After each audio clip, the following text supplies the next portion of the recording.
बाबा अंबेडकर साहब की जयंती पर हम बाबा अंबेडकर साहब को सत सत नमन करते हैं और साथ ही यहाँ पे आए हुए हमारे झांसी के लोग, हमारे बुंदेलखंड के लोग, हमारे भट्टा गांव के लोग, हमारे छोटे भाई, हमारे सभासद अमित जी भैया एवं उनकी टीम जिसने ये आयोजन किया है, अजय भैया, नगेंद्र कुमार, चंद्रकांत अहरवाल, सूरज भान, योगेंद्र सिंधानिया, रंजीत, नामदेव जी, विनय, आशीष, अंकित, अमन, प्रिंस, अंशुल, दीपक, सब लोगों का इस बात के लिए हम धन्यवाद देना चाहते हैं कि वास्तविकता में जब से अमित भैया यहाँ पे सभासद के रूप में आप लोगों के बीच में आपके प्यार के द्वारा जैसे चुने गए हैं, तब से एक चीज देखने को मिली है कि हर आदमी के सामने झुकना, प्यार बांटना और प्यार से सबको एकत्रित करना। कोई भी छोटा से छोटा भी अगर त्योहार है, तीज है, जयंती है, तो अमित भैया के चेहरे पे मुस्कुराहट, मतलब थकान कभी नहीं देखी हमने, और उनकी टीम जो उनके साथ लगी हुई है, सब लोगों का धन्यवाद करना चाहते हैं।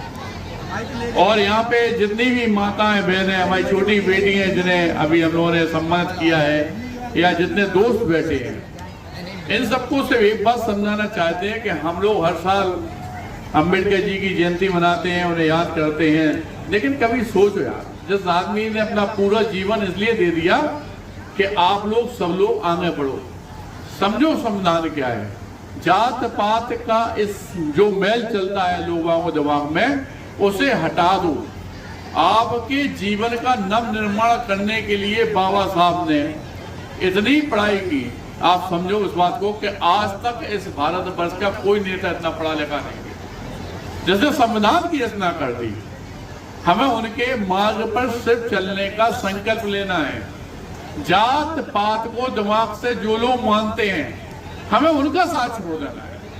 आपको एक बात बताना चाहते हैं कि मैं डॉक्टर संदीप सुराव की संघर्ष सेवा समिति में सिर्फ और सिर्फ बिना जात पात के आदमियों के काम में आने का, किसी बेटी की शादी हो रही हो तो उसमें योगदान करने का, बच्चे पढ़ाई लिखाई में अगर कमजोर है उनका साथ देने का, या किसी परिवार की स्थिति अच्छी नहीं है, यह काम झांसी नहीं पूरे बुंदेलखंड में हम लोग कर रहे हैं।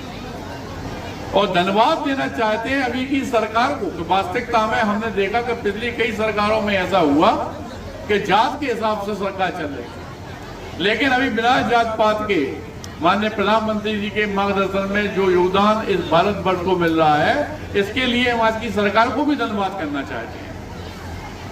अभी हम जब आए थे तो हमारे यहाँ के विधायक जी, माननीय सांसद जी, जिलाध्यक्ष जी, सारे लोग यहाँ पे थे आप लोगों का मनोबल बढ़ाने के लिए और अम्बेडकर जी की जयंती में शामिल होने के लिए वो लोग यहाँ पधारे, इनका भी हम लोग धन्यवाद करना चाहते हैं। और आप लोगों को सिर्फ एक शिक्षा देना चाहते हैं कि सच्चाई ये है कि जात जितनी भी बटी हुई है, ये एक आदमी के अंदर वो सारी जातें होती हैं। जब हम अपने सुबह उठ के कपड़े में प्रेस करते हैं कहीं जाने के लिए, तो उस समय हम लोग खुद धोबी होते हैं। जब हम अपनी सुबह की प्रतिक्रिया से निपटते हैं, नहाते धोते हैं, तो हम लोग खुद बाद में खोते हैं। जब अपने जूतों पे पॉलिश करते हैं तो उस समय हम लोग खुद एहरबार होते हैं। और अगर पढ़ाई लिखाई ये बच्चे कर रहे हैं जिनके भविष्य का निर्माण हो गया, तो उस समय ये ब्राह्मण है। कोई भी आदमी अपनी जिंदगी में अगर अपने स्वाभिमान सम्मान की लड़ाई लड़ता है तो वो क्षत्रिय होता है। जब वो पेट के लिए करता है तो बनिया होता है। इसलिए जात तो एक ही आदमी के अंदर है। भैया जात पात का मेल क्यों?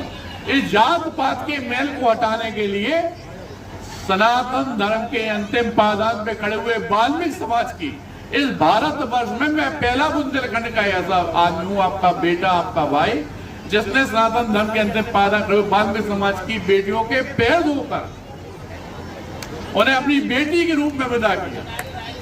लाखों रुपए की पॉलिसी दी, परिवार की तरह माना, और एक ही प्रेरणा आने वाले जीवन में बच्चों के लिए बनना चाहते हैं कि बेटा जात पात में नहीं बटना है। जो भी जी बातें करता है उससे अपन को डिस्टेंस बना लेना है। जो आदमी भारत वर्ष का नव निर्माण करना चाहता है, या अपन लोग इस भारत वर्ष का नव निर्माण करने में सहयोग करना चाहते हैं, तो इस बात का ध्यान रखें कि जात पात का तो मैल बिल्कुल हटाना ही है दिमाग से। और जो आदमी इस तरह का काम करता है, मैं तो एक बात कहूंगा कि आप उससे दूरी बना लें।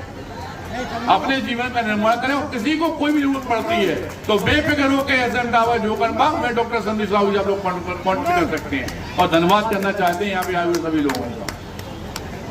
अभी मंच पर विराजमान हमारे समाज सेवी झांसी के परम आदरणीय डॉक्टर संदीप सरावगी जी, जो हमेशा निरंतर समाज सेवा में अग्रणी भूमिका निभाते रहते हैं।